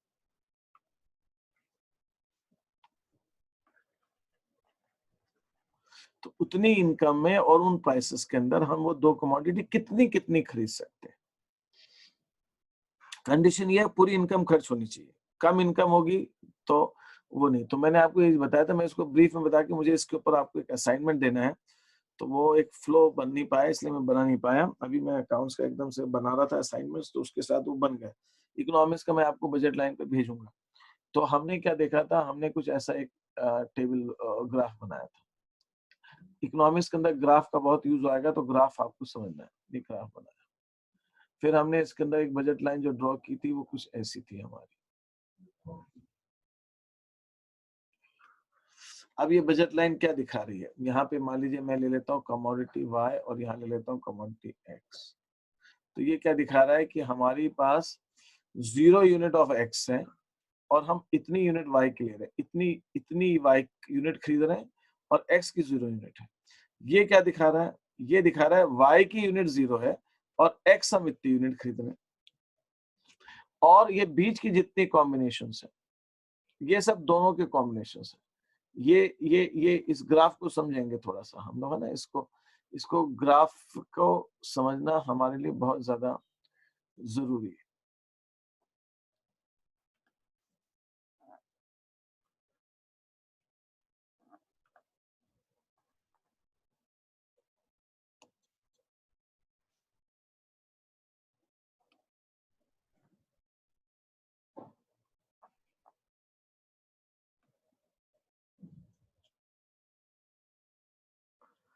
ये सब चीजें क्या दिखा रही हैं हमें? ये बता रही हैं कि ये 0 है तो इतनी y 1 यूनिट है और x 1 यूनिट है। अगर मैं x की यूनिट x2 तक कर देता हूँ, x बढ़ाता हूँ, तो y कम हो जाएगा, y2 कम, मतलब y1 से y2 कम है नेचुरली। x की और यूनिट बढ़ा रहा हूँ तो y3 हो जाएगा। तो हम क्या देख रहे हैं कि हम एक यूनिट बढ़ा रहे हैं तो दूसरी हमको कम करनी पड़ रही है, क्योंकि इनकम उतनी है, फिक्स इनकम। 100 रुपए अगर मैंने इनकम मानी है तो 100 रुपए में अगर मैं x और y की एक यूनिट ले रहा हूँ, x की यूनिट बढ़ा रहा हूँ, तो y मुझे कम करते जाना पड़ेगा। तो this is how it happens. ठीक है, ये सारी चीजें हमें बढ़ाते घटाते जाना पड़ेगा। तो दिस इज हाउ ये सारी चीजें वर्कआउट कर रही हैं। तो अब ये, लेकिन हमको ये जो ये लिमिट है, ये इसको लोग, कुछ लोग कहते हैं बजट कंस्ट्रेंट भी कहते हैं। ये बजट का कंस्ट्रेंट है, आप इससे ज्यादा तो आप नहीं कंज्यूम कर सकते, आपको इसी के अंदर लेना है। अगर मैं इसके अंदर ये इतनी यूनिट लेता हूँ, सपोज इतनी यूनिट खरीदता हूँ, ये इस पॉइंट पे रहता हूँ, इस पॉइंट पे मतलब मैं इतनी यूनिट्स जो है x की खरीद, y की खरीद रहा हूँ, इतनी x की खरीद रहा हूँ, तो यहाँ पर कोई भी मेरी इनकम पूरी खर्च नहीं हो रही है। तो ये आपको समझना है। दो तीन चीजें इस पॉइंट पे समझनी है बजट लाइन के अंदर आपको, कि अगर आपको x की यूनिट आप बढ़ा रहे हो तो y की यूनिट आपको कम करनी पड़ेगी, क्योंकि आप पूरी इनकम खर्च कर रहे हो तो y की यूनिट्स आपको कम करनी पड़ेगी। एक बात। फिर इसके ऊपर वेरियस कॉम्बिनेशंस ऑफ x और y आ रहे हैं, अलग अलग कॉम्बिनेशंस है x और y के, जो आप खरीद सकते हो इस इनकम में। और अगर इस बजट लाइन के अंदर का कोई कॉम्बिनेशन आप लेते हो, मैं इसको अंदर का कॉम्बिनेशन समझाने के लिए मुझे ये हटाता हूं तो आपको जल्दी समझ आएगा। यानी इसको हम कहते हैं, ये हम इसके अंदर का कोई भी कॉम्बिनेशन लेंगे, इसको मैं ऐसा करता हूँ, इस लाइन से बात करता हूँ, ये कोई भी कॉम्बिनेशन इस लाइन के अंदर का लेंगे, any combination in this line, बीच का कोई भी कॉम्बिनेशन हो सकता है। मैंने कोई भी कॉम्बिनेशन, ये वाला कॉम्बिनेशन ले लिया, इस कॉम्बिनेशन में मैं इतनी यूनिट्स y की खरीद रहा हूँ यहां से यहां तक, और इतनी यूनिट x की खरीद रहा हूँ, लेकिन ये कॉम्बिनेशन दिखा रहा है कि मैं पूरी इनकम नहीं खर्च कर रहा हूँ, मेरे पास अभी भी इनकम बच रही है और मैं बढ़ाना चाहूं तो मैं इसको दो ढंग से बढ़ा सकता हूँ। मैं इस पॉइंट से इस पॉइंट पे आ सकता हूँ, ये पॉइंट A है, A से B पे आता हूँ। A से B पे आने पे क्या हो रहा है, मेरी y की यूनिट्स तो उतनी ही है, y तो उतना ही खरीद रहा हूँ, x में बढ़ा दे रहा हूँ, तो इसका मतलब मेरे पास इनकम में गुंजाइश थी, I had my surplus income, कि मैं बिना देखिए, इस चीज को मैं ध्यान से समझे, मैं कहना क्या चाह रहा हूँ। मैं कहना जो चीज चाह रहा हूँ कि मैं अगर इस पॉइंट से, ये पॉइंट C है और पॉइंट D पे आता हूँ, पॉइंट C क्या कह रहा है, पॉइंट C कह रहा है कि I am able to buy y1 units of y and x1 unit of x। लेकिन जब मैं पॉइंट D पे आता हूं तो I can buy x2 units of x and y2 units of y। तो मुझे x बढ़ाने के लिए y को कम करना पड़ा। पहले मैं y इतनी खरीद रहा था, यहां तक y खरीद रहा था, इतनी y खरीद रहा था। अब मेरे को y का कंजम्पशन परचेज जो है वो इतना कम करना पड़ा, मुझे y आधी करनी पड़ी। तो मैं x पहले मैं इतनी खरीद रहा था, अब मैं x को इतनी बढ़ा दी, x को बढ़ाने के लिए y कम करना पड़ा, क्योंकि अगर मैं बजट लाइन का कोई भी कॉम्बिनेशन लूंगा तो एक यूनिट को बढ़ाने के लिए मुझे दूसरा यूनिट कम करना ही पड़ेगा। लेकिन अगर मैं बजट लाइन के अंदर हूं, मैं बजट लाइन के अंदर यूज कर रहा हूं, मैं बजट लाइन के अंदर हूं, तो अगर मैं कोई कॉम्बिनेशन बजट लाइन के अंदर लेता हूं यहां, तो ये कॉम्बिनेशन दिखा रहा है, अगर मैं इस कॉम्बिनेशन को के कॉम्बिनेशन कहता हूं, तो इसके अंदर जितनी यूनिट्स y की ले रहा हूँ, जितनी x की ले रहा हूँ, उसको खरीदने के बाद ही मेरी इनकम बच रही है, मैं पूरी x और y नहीं खरीद रहा हूँ। तो मेरे पास स्कोप क्या है, मेरे पास स्कोप ये है कि मैं y को कम किए बिना x को बढ़ा सकता हूँ। तो मैं k से l पे आ गया, तो y तो उतना ही है, x बढ़ गया, x पहले इतना था, अब x इतना हो गया, बढ़ गया x। दूसरा मेरे पास क्या कॉम्बिनेशन है, एक और कॉम्बिनेशन है कि मैं x को उतना रखते हुए y को बढ़ा सकता हूं। तो मैंने x तो उतना ही रखा हुआ है, x मेरा उतना ही, मैंने y को बढ़ा दिया, y को। तो पहले जो y मेरा इतना था, अब वो बढ़ के इतना हो गया, y बढ़ गया। तो ऐसा कब कर पा रहा हूं, बिना एक को कम किए दूसरी यूनिट कब बढ़ा पा रहा हूं, when I am choosing a combination with in the budget line, budget line के अंदर का चूज करता हूं, not on the budget line. अगर मैं ऑन दी बजट लाइन होता हूं, बजट लाइन के ऊपर हूं, तो मुझे एक कॉम्बिनेशन से दूसरे कॉम्बिनेशन जाने में एक की यूनिट बढ़ेगी तो दूसरे की कम हो जाएगी। लेकिन मैं अगर बजट लाइन के अंदर हूं तो मैं बिना किसी एक को कम के दूसरे को बढ़ा सकता हूं, क्योंकि मैं वहां पे पूरी इनकम को खर्च नहीं कर रहा। लेकिन मैं बजट लाइन के बाहर तो जा ही नहीं सकता, उतनी इनकम ही नहीं है। ये कॉम्बिनेशन, मैं अगर इस कॉम्बिनेशन पे आता हूं, अगर मैं इस कॉम्बिनेशन पे आता हूं, इस कॉम्बिनेशन पे आने के लिए मुझे इतनी यूनिट्स y की चाहिए और इतनी x की चाहिए, which is beyond the income capacity, वो इनकम कैपेसिटी के बाहर है। इसलिए बजट लाइन के अंदर एक चीज और होती है, वो ये होती है कि जितने कॉम्बिनेशंस हमारे बजट लाइन के अंदर होते हैं और बजट लाइन पर होते हैं और बजट लाइन के अंदर होते हैं, ये सारे कॉम्बिनेशंस को हम कहते हैं अटेनेबल कॉम्बिनेशंस। अटेनेबल, अटेन किए जा सकते हैं, this combination is called attainable. ये वाला यहां तक अटेनेबल है, पाया जा सकता है, खरीदा जा सकता है। कौन से? सारे कॉम्बिनेशन जो बजट लाइन पे हैं और सारे कॉम्बिनेशन जो बजट लाइन के अंदर है, ये सारे अटेनेबल है, ये सब अटेनेबल। लेकिन अगर कोई कॉम्बिनेशन बजट लाइन के बाहर है, बियॉन्ड बजट लाइन, कोई कॉम्बिनेशन बजट लाइन के बाहर है, ये अनअटेनेबल कॉम्बिनेशन,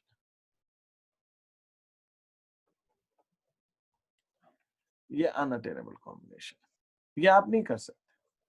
मैं इसका एग्जांपल देता हूं आपको, what is attainable and what sir पर अगर इनकम बढ़ गई तो जो वो तब ठीक है, अनअटेनेबल फिर है तो बजट लाइन शिफ्ट हो जाएगा। आपने बहुत अच्छी बात की, इनकम बढ़ गई, तो अगर इनकम बढ़ गई एक पर्सन की, तो ये बजट लाइन जो यहाँ है वो बजट लाइन यहाँ से यहाँ जाएगा, और इनकम बढ़ेगी तो बजट लाइन यहाँ जाएगा, और इनकम बढ़ेगी तो बजट लाइन और ऊपर चला जाएगा। तो जब बजट लाइन ऊपर चली गई तो उसकी कैपेसिटी बढ़ गई, तो फिर वो पॉइंट बजट लाइन के अंदर आ गया ना, बजट लाइन के अंदर आ गया। तो जब इनकम बढ़ने के बाद भी जो पॉइंट्स कॉम्बिनेशन बजट लाइन के बाहर है, वो अभी भी अनअटेनेबल है। तो हमारी जो डेफिनेशन है कि भाई any combination of to commodities on the budget line and with in the budget line, वो अटेनेबल है। ये डेफिनेशन तो सही है। ये अगर बजट लाइन इनकम बढ़ेगी तो बजट लाइन, इसको कहते हैं, जो तुमने पूछा ये पॉइंट मैं बाद में बताता, लेकिन अब तूने पूछा है तो मैं इसको क्लियर कर देता हूँ। कोई भी कॉम्बिनेशन जो कहते हैं इनकम बढ़ने से क्या होता है, बजट लाइन आदमी की शिफ्ट हो जाती है, उसको कहते हैं shift in the budget line. ये 100 रुपीज इनकम पे है, 200 इनकम हो गई उसकी, तो ये बजट लाइन ये आ गया। तो यहाँ पे पहले जो बजट लाइन था वो था हमारा BL, अब हो गया B1 L1, तो बजट लाइन है shifted to the right, budget line shift हो गया हमारा। ठीक है, ये क्यों शिफ्ट हुआ? Increase in income. तो हम इसको कहते हैं BL से B1 L1 में जो शिफ्ट है, this is called shift of budget line. और ये शिफ्ट क्यों आया? Due to increase in income.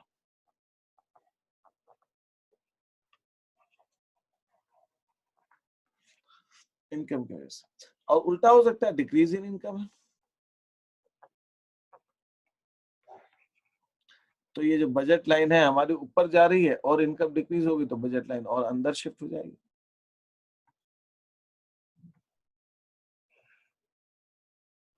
ठीक है, तो this is the point which is here.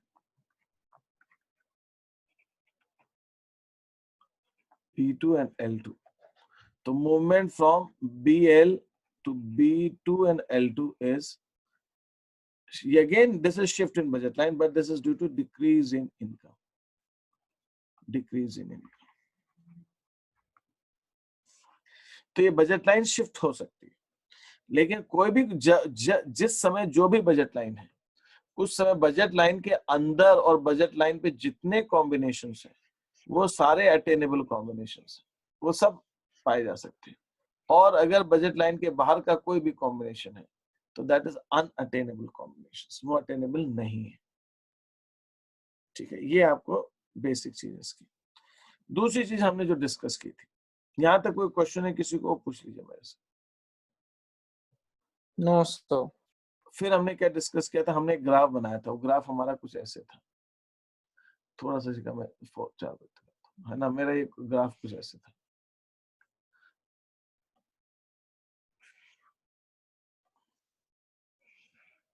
हमने जो कल ग्राफ बनाया था वो शायद कुछ ऐसे आ रहा था। इसका मतलब क्या, ये ग्राफ से ही मतलब आपको बता देता हूँ। इस ग्राफ में मैंने आपको बताया था बजट लाइन बनाने के लिए आपको 3 चीजें चाहिए होती है। एक तो इनकम चाहिए होती है कंज्यूमर की,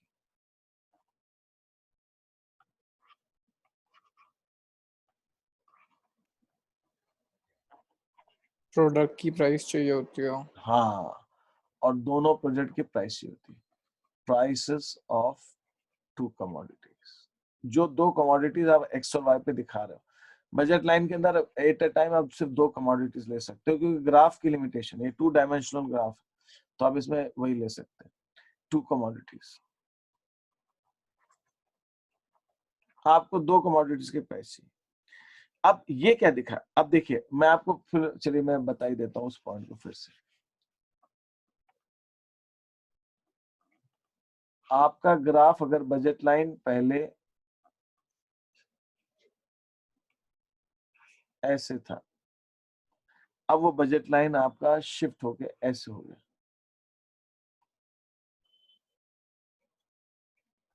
तो ये जो बजट लाइन शिफ्ट हुआ है BL से B1L1 पे, this shows increase in income. Price की चेंज नहीं हो रहा है, प्राइस नहीं चेंज हो रहा, सिर्फ इनकम चेंज बढ़ गई। और अगर हमारा बजट लाइन जो है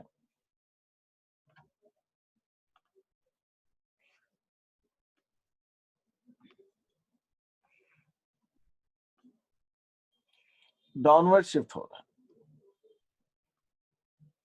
ऐसे शिफ्ट हो, BL से B2L2, तो ये है हमारा डिक्रीज इन इनकम,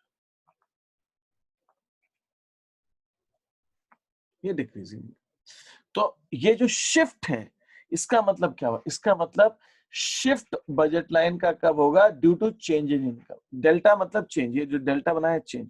इनकम में, इनकम को हम वाई से दिखाते हैं इकोनॉमिक्स में, लेकिन चलो ठीक है अभी मैं इनकम ही लिख देता हूँ। हमारी इनकम में चेंज आने से बजट लाइन में शिफ्ट आता है, पूरा पूरा बजट लाइन राइट शिफ्ट होगा या लेफ्ट शिफ्ट होगा, इनकम में जो चेंज आ रहा है उसकी वजह से। प्राइस में चेंज आने से क्या होता है, प्राइस में चेंज आने से रोटेशन होता है। जैसे पहले बजट लाइन ये थी, अब ये हो गई है move, this is called move rotation,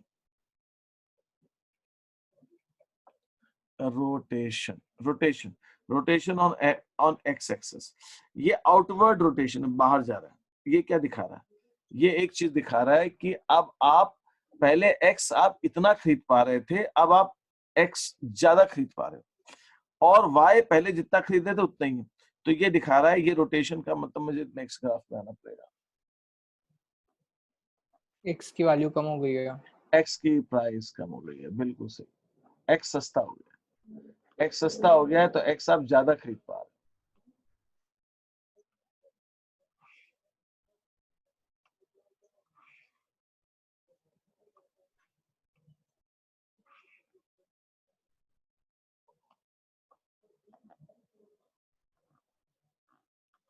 this is one shift and then this is other one, ये 2 तरह का मूवमेंट होगा, ठीक है। और हम यहाँ पे क्या देख रहे हैं, this is, I have named it as,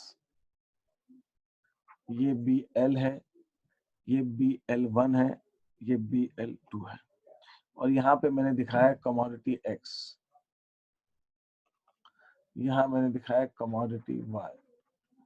अब हम क्या कर रहे हैं, BL से BL1 पे जब ये रोटेशन हो रहा है, ये दिखा रहा है price of x has reduced, x सस्ता हो गया, तो अब आप उतनी ही इनकम में एक्स ज्यादा खरीद पा रहे, और मैं अगर BL से BL2 पे जाता हूं तो price of x has increased. पहले एक्स आप ज्यादा खरीद रहे थे, अब आप एक्स कम खरीद रहे हो, तो एक्स जो है वो महंगा हो गया। This is what is happening, ठीक है, एक्स सस्ता हो गया और एक्स महंगा हो गया। तो इस हिसाब से जो है this is called rotation, rotate हो रहा है। इसी ढंग से हम दूसरा एक ग्राफ लेते हैं।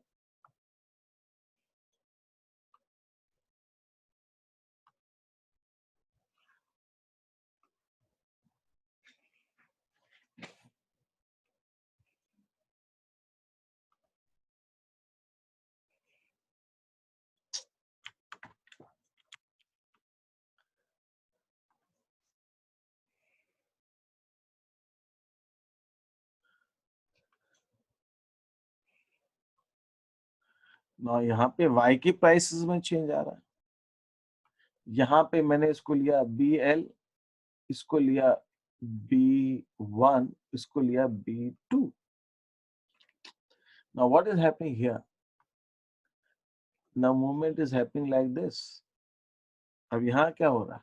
यहाँ पे ऐसा हो रहा है कि पहले मेरा BL था, अब वहां से B1L पे आ गया, तो ये क्या दिखा रहा है? अब मैं Y ज्यादा खरीद पा रहा हूँ, तो prices of Y has reduced, और BL से B2L हो गया, तो prices of Y has increased, Y के प्राइस बढ़ गई है। तो पहले मैं Y ज्यादा खरीद पा रहा था, इतना खरीद रहा था Y, अब मैं सिर्फ इतना ही खरीद पा रहा हूँ, तो इसका मतलब Y महंगा हो गया, कम खरीदने आ रहा है, उतनी इनकम में कम खरीद पा रहा हूँ। तो आपको मैंने दो चीज अभी बताई, मैंने एक तो शिफ्ट की बात की और एक रोटेशन की बात की। शिफ्ट आता है due to change in income, और रोटेशन आता है due to change in price.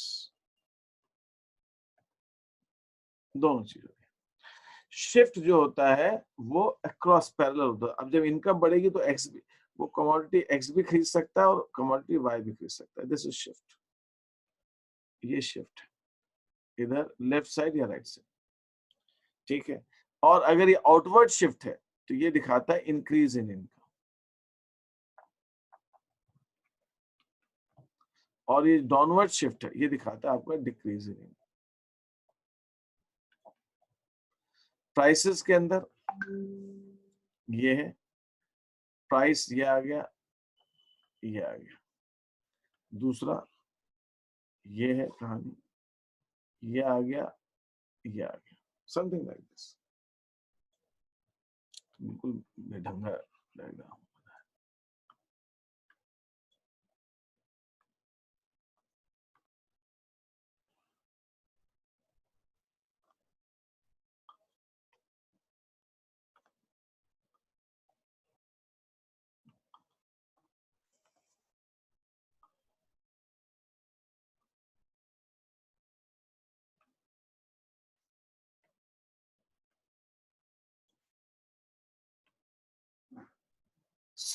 हम क्या देख रहे हैं, यहाँ पे ये BL है और BL1 है और ये BL2 है, बस इस हिसाब से चीजें हो रही हैं अपनी। तो अब आपको ये बस ये ध्यान रखना है कि यहाँ पे आने पर price of X is reducing, यहाँ पे आने पर price of X is increasing, यहाँ पे price of Y is reducing, यहाँ पे price of Y is increasing. तो Y की क्वांटिटी कम हो रही, पहले Y ज्यादा खरीद रहा पा रहा था, अब Y कम, X उतना ही है, Y कम हो गया। तो these are called rotation and shift in budget line. और बजट लाइन के अंदर मैंने आपसे कहा है कि हम तीन वेरिएबल्स हैं, price of X, price of Y and income, इनको कांस्टेंट लेके चलते हैं कि इनमें चेंज नहीं आ रहा, ऐसा हम लेके चलते, ठीक है। Any question till here? यहाँ पे आपका कोई क्वेश्चन तो पूछिए मेरे से। No sir. ठीक है, अब मैं आपको उसमें आ जाता हूँ, अकाउंट्स के अंदर कोई डाउट है तो अकाउंट्स में डाउट पूछिए अब आप। ये मैं आपको इसमें कुछ एक्सरसाइज भेजूंगा। बजट लाइन हो गया, अब मैं इंडिफरेंस कर्व की बात करूंगा अगली बार, फिर हम सर इसकी कोई शीट है? मैं दूंगा। हाँ, वो थोड़ी सी बच्ची इनकम्प्लीट है, मैं आज बना के भेजता हूँ आपको। और सर मतलब जिसके अंदर ये नोट्स वगैरह दिए हुए हैं आपको? मैं बिल्कुल मैं दूंगा, मैं बनाऊंगा आपको, मैं दूंगा। मैं बनी है शीट, बट मुझे उसको थोड़ा सा चेंजेस करके भेजना है। आंसर साथ में थोड़ा बहुत स्टैटिस्टिक्स भी करवा दूँ, क्योंकि आपकी स्कूल के अंदर भी अभी कुछ समझ में नहीं आ रहा। ठीक है, ठीक है, फाइन। कल मैं स्टैटिस्टिक्स ले लेता हूँ। ये बजट लाइन का हो जाएगा और फिर हम देखते हैं इंडिफरेंस का बजट लाइन। ठीक है, आपका कंप्लीट हो गया? नहीं अभी तो नहीं कंप्लीट हुआ है, अभी तो उसमें अभी तो मैंने इंडिफरेंस का बताना है, फिर उसका इक्विलिब्रियम बताना है। करते हैं कुछ, दो मैनेज करना पड़ेगा। अब इसको दो पोर्शंस है ना स्टैट्स के, तो कहीं ना कहीं करना पड़ेगा। और इस संडे को थोड़ा सा अरिन थोड़ा सा क्लास निकाल लो यार, देखेंगे अपन बात कर। अभी तुम्हारा वीकेंड नहीं खराब करता हूँ, हम लोग कल बात करेंगे क्या करना है। या सैटरडे को शाम को भी, लेकिन करते हैं, वी हैव टू डू। हाँ सर, सैटरडे को आप कभी भी रख लो, चलेगा। चलो ठीक। सैटरडे, फ्राइडे, मंडे, तीनों ऑप्शन। हाँ, और आप लोग ये रात को जागने वाले लोग हैं, तो आपको अगर शूट करता होगा तो रात को ले लेंगे 8 साढ़े 8 बजे क्लास। सर हाँ। और बोलिए, क्या कुछ कह रहे हैं? सो वो लेजर की शीट, लेजर की शीट मैं बता देता हूँ। अब यहाँ तक कोई क्वेश्चन है किसी का? मैं इसको बंद करूं? Anybody has any question still here? No sir. ठीक है, अब मैं आ रहा हूँ लेजर पे। लेजर के ऊपर मैंने आपके लिए कुछ तैयार किया है, काम हम बता रहा हूँ आपको क्या करना है।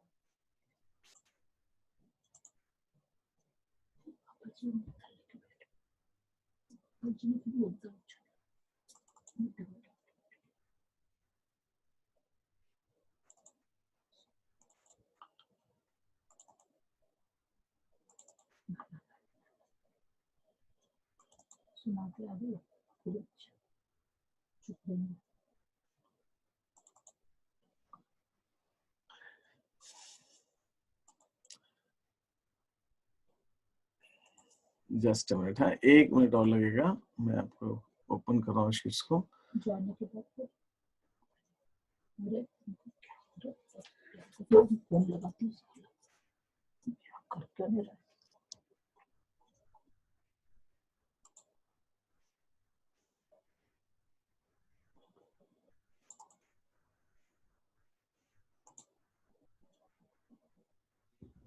सर हमारा जो अकाउंटिंग इक्वेशन है वो खत्म हो गया है क्या? मतलब बस अब इतना मुझे, ही है हाँ इसमें? आप अब उतना, हाँ वो आप कर लेंगे, तो मुझे आपको बस टी अकाउंट्स बना के जनरल एंट्री समझानी है। अच्छा बस ठीक है आप वो सर। खत्म करके मुझे बता दीजिए कि डन हो गया, तो मैं आगे बढ़ सकूंगा। सर हो गए वो, मैंने आपको बोला था कि आप उसके सॉल्यूशन भेज दीजिए।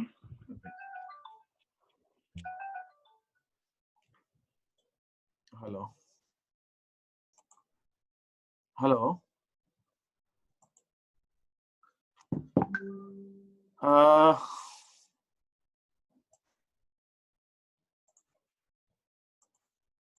देखिए ये एक शीट है, 20 नंबर की शीट है। अगर आपको मैं भेज देता हूँ जो जो जनरल एंट्रीज का से, इसमें क्या करना है, मैं आपको एग्जांपल दे रहा हूँ।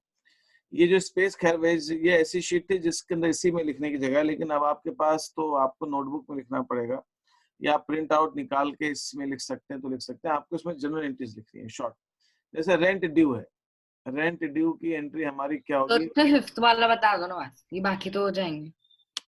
ओके ठीक है, मैं फिफ्थ वाला बता देता हूँ। इंटरेस्ट ड्यू है, तो आप यहाँ लिखेंगे interest account debit to interest outstanding 1000। Interest due on bank overdraft, तो इसकी एंट्री होगी interest account debit to bank overdraft. यहाँ पे इन दोनों में डिफरेंस क्या है ये बताने की बात है। इस पे किस पे ड्यू है नहीं दिया हुआ है, तो इसलिए अपन ने वर्ड इंटरेस्ट आउटस्टैंडिंग यूज कर लिया। लेकिन यहाँ बोला है कि ओवरड्राफ्ट पर इंटरेस्ट देना है, तो interest account debit to interest bank overdraft account होगा। इसमें interest due on loan to Uma, Uma को लोन दिया उस पे इंटरेस्ट लेना, तो यहाँ पे एंट्री होगी Uma's loan debit to interest, क्योंकि उमा को जो लोन दिया है उस पे इंटरेस्ट हमारे लिए इनकम है, तो इंटरेस्ट यहाँ क्रेडिट होगा। तो ये आपको ये कुछ ट्रांजेक्शन्स मैंने ऐसे कंफ्यूजिंग ट्रांजेक्शन्स में छांटे हुए हैं, और जो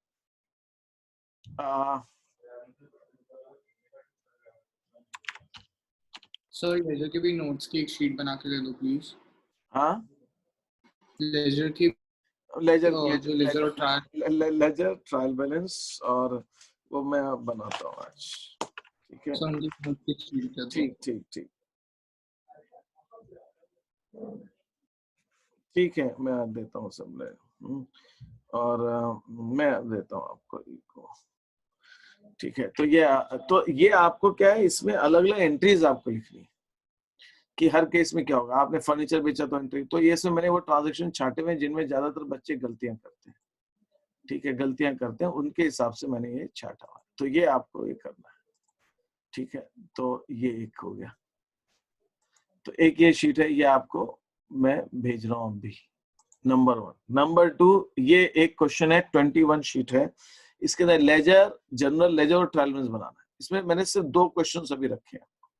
तो 2 क्वेश्चंस आपको कैसे करने हैं, इसके लिए मेरी प्लानिंग ये है कि जो पहला क्वेश्चन है, ये पहला क्वेश्चन और मैं ये शीट और इसका सॉल्यूशन, सिर्फ पहले क्वेश्चन का सॉल्यूशन वो आपको भेज दूंगा, क्योंकि आप पहली बार शायद कर सकते हैं, इसमें दिक्कत आ सकती है। तो आप उसको थोड़ा सा देखकर समझने की कोशिश कीजिए, लेकिन सेकंड क्वेश्चन का सॉल्यूशन जब आप सेकंड कर लेंगे तो ही दूंगा उसके बाद। तो this is how it will be. तो फर्स्ट क्वेश्चन, उसका सॉल्यूशन भेज सकता। तो आप देखेंगे कि जनरल एंट्री कैसे की गई है, उसको लेजर कैसे पोस्ट किया गया, फिर ट्रायल बैलेंस कैसे बनाया गया। फिर उसी चीज को समझते हुए उसमें कोई डाउट आया तो मुझसे आप पूछेंगे, उसके बाद आप ये सेकंड क्वेश्चन को ट्राई करेंगे। तो ये भी मैं आपको भेज रहा हूं।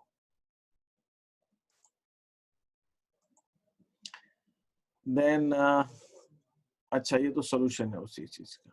ये हाँ, इसी का जो सेकंड फर्स्ट क्वेश्चन है, ये उसी का, ये क्वेश्चन भी दे दिया, ये उसका सॉल्यूशन है। ये जनरल एंट्रीज है, ये लेजर है, और ये लेजर बनाने के बाद आप उसका ये ट्रायल बैलेंस बना रहे हैं। This is how you have to do it. ये भी भेजूंगा। फिर ये 22 नंबर की शीट है, इसके अंदर मुझे ओपनिंग एंट्री का कॉन्सेप्ट है, वो मुझे ओपनिंग एंट्री आपको समझानी है। फिर इसके बाद भी ओपनिंग एंट्री, फिर इसमें भी जनरल लेजर बनेगा, तो वो भी मैं आपको बताऊंगा ओपनिंग एंट्री क्या होती है। फिर ये ट्रायल बैलेंस, ये भी मुझे समझाना पड़ेगा थोड़ा सा। ट्रायल बैलेंस तो आप बना रहे हैं, लेकिन फिर भी सिर्फ ट्रायल बैलेंस डायरेक्टली कैसे बनाना है वो भी मैं आपको बताऊंगा। ठीक है, तो अभी मैं आपको 2 शीट्स भेज रहा हूँ, 20 और 21, वो आप कर लीजिएगा। और मैंने आपको ऑनलाइन असाइनमेंट कुछ दिया है, तो वो भी आपको करना है। ठीक है, 2-3 क्वेश्चंस भेजे हैं, वो सिंपल वाले हैं, वो आप लोग जो लोग भी सब लोग ट्राई कर सकें, डू ट्राई दैट, उसको आप ट्राई कीजिएगा। ठीक है, तो this is for Ishika, Himanshu and Aareen, और भी लोग कर सकते हैं, तो बिल्कुल आप कीजिए, उसमें कोई ऐसी खास बात नहीं। ठीक है, ये आपको क्लियर हो गया कि इसके बारे में क्या करना है।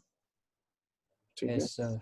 हाँ, अब आप लोग बताइए बेटा, जो आप लोग बाकी स्टूडेंट्स हैं, आपके अकाउंटिंग क्वेश्चन कंप्लीट हो गए? हाँ सर। यस सर हम लोग जाएं? ठीक है, ठीक है, अकाउंटिंग क्वेश्चन डन हो गया आप लोगों का सबका?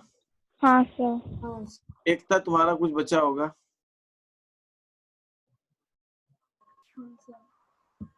क्यों एकता, हुआ है कि मुझे भेज दीजिए, मैं सॉल्यूशन भेजता जाता हूँ। किसी ने मुझे भेजा था ऐसे, एक का आया कि सर 100 तक हो गया, तो मैं 100 तक का सॉल्यूशन भेज देता हूँ आपको, 10th शीट का। हाँ सर, मैंने ही भेजा था आपको। मैं आपको भेज देता हूँ 10th शीट तक का, 100 तक का सॉल्यूशन। तो वो लास्ट के थोड़े से डाउट्स थे हाँ, वो इन्वेस्टमेंट वाले ना, सर, वो ब्रोकरेज वाला, वो मैं आपको 5 बजे एक आप मुझे याद दिला दीजिएगा, 5 से 6 के बीच में मैं डाउट सॉल्व करता हूँ। ठीक है, आप मुझे 5 बजे याद दिलाइए। और बताइए, और क्या डाउट्स हैं आप लोगों के किसी के? सर ये इकोनॉमिक्स का जो बजट लाइन है उसके जो नोट्स हैं आप वो भी भेज दीजिए हाँ, ग्रुप पे। मैं मुझे थोड़ा सा बनाना है, मैं बना के आज भेज देता हूँ। और बताएं। तो बस इतना ही। ठीक है, आप कर लीजिए, मैं 5 बजे सर एक और चीज, हाँ, जर्नल एंट्रीज कब चालू करेंगे आप?